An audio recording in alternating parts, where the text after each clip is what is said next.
Welcome back to the show, and it's time for some hot topics. And I have a fun panel here with us this morning. We have TreAnna Holiday with Converge Media, along with King 5 traffic anchor Shante Sumpter, plus my executive producer Joseph Sutner. Good morning, my friends. Good morning. Grand Rising. Yeah, I love that. Well, I'm so excited to have you all here, and we were talking recently about Seattle and kind of losing its history, its real culture, because, you know, more and more things are being torn down to make way for new housing. So my question for y'all is this: how do you preserve Seattle's history, but also make room for new development, more housing? It is a fine line, and, you know, there's lots of people out there that want to preserve our history, which is excellent because that is important. You don't want your city to lose its soul, but at the same time, where is that line? Because we have such a housing crisis right now. We need more homes for people in the city, in urban areas. Yeah. So I just, you know. And more affordable housing. Yes. I should make that clear, Yes. because we're trying to do a better job of it, but I don't think we're doing a good enough job at getting. So that's what burns my biscuits, frankly, is when they tear things down and build stuff up and they're like, it's going to be $8,000 to Right. live in this closet. Yeah, this is exactly why I think the work of different community organizations that are working on community-rooted housing is so important. Really thinking about human-centric design. You know, organizations like Africatown Community Land Trust, and they just had their reunion on Union, right? And that's bringing legacy families back to the Central District. That's how you keep that culture alive, right there, by listening to the voices of the people and building for what they need.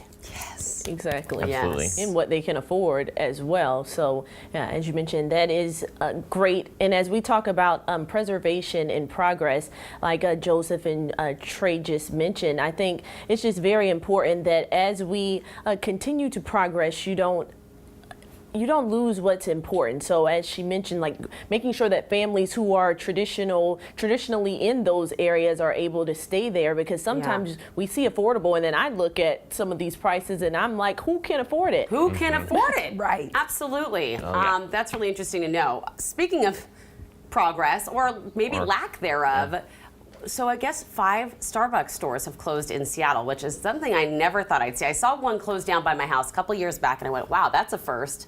What do we think about this? Well, I was shocked when I saw the list of which ones were closing. I know they said they're closing due to crime, but the one that's on Capitol Hill is like lovingly referred to as the Gay Bucks on Capitol Hill, and I was shocked when I saw that one was closing because it's such a popular location. So I don't know what Starbucks has planned, but they are clearly wanting to make some major changes. Well, Yeah.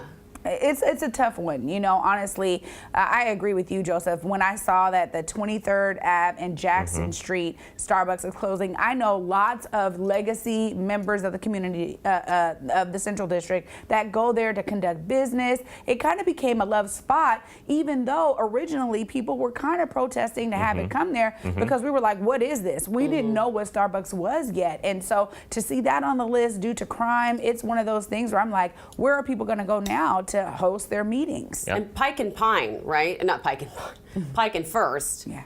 which is one that I was shocked about as well. Does not surprise me that there has been a rise in crime there. I've seen a lot of stuff go down right there in front of Pike Market. But I don't know. Tay, what do you think?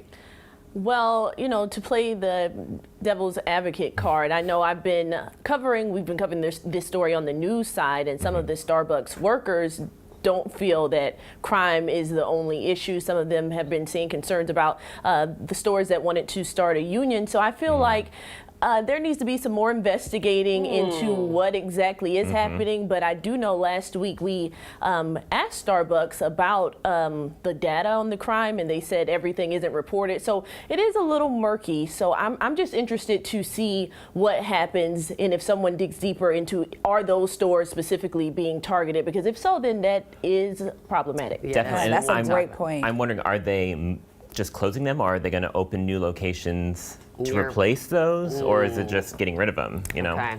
Well, it'll be interesting to see. Yeah. I got another controversial topic for you that nobody seems to really want to talk about: monkeypox. And apparently now, people are looking at this like a gay disease. It's not a gay disease, but many in the LGBTQ plus community feel like they aren't getting enough support when it comes to dealing with this outbreak. What have you all heard? Have you seen enough support being given just across the board? Well, I was the one that wanted us to talk about this, obviously. because when it first started happening, I feel like everyone was like, oh, great, like another pandemic or whatever. You know, it wasn't really well known.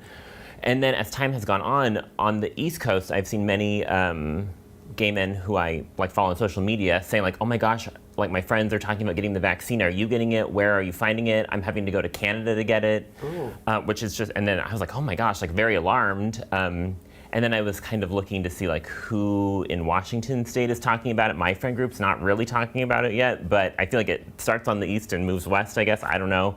But I saw that some people here are also going up to Canada to get it. So I was just thinking, you know, it may be affecting gay men more predominantly, but you know, if it gets pigeonholed as like a gay disease, you know, there's other people who could be getting it too, who may, you know, be needing help and aren't getting it because people aren't wanting to address this issue. Well, it's very reminiscent of the HIV epidemic, which is really unfortunate. I know.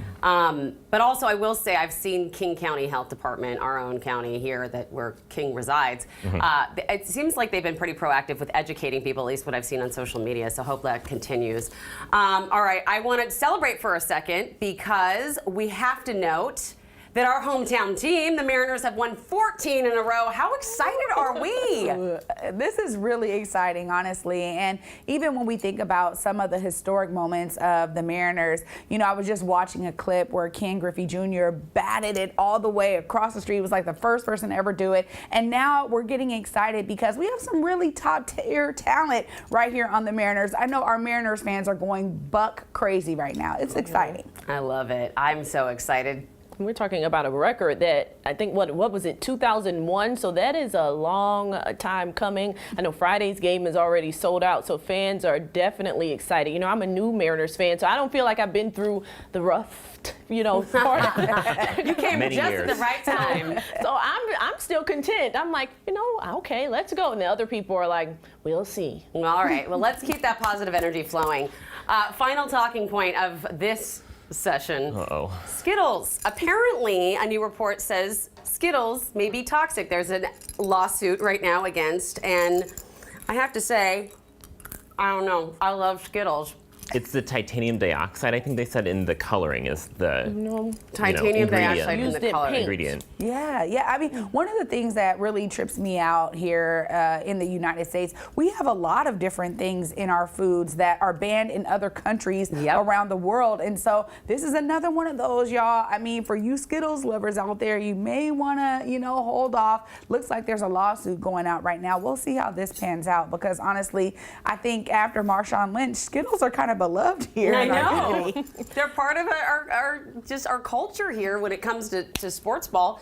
And the thing is, I think about this is like what you said, Trey, is that there are so many things in our culture or in our country that are banned in other countries. But this is what we're going to focus on first, the Skittles. Like, we got a lot of work to do. It's like the FDA focusing on one thing and they should be focusing on others.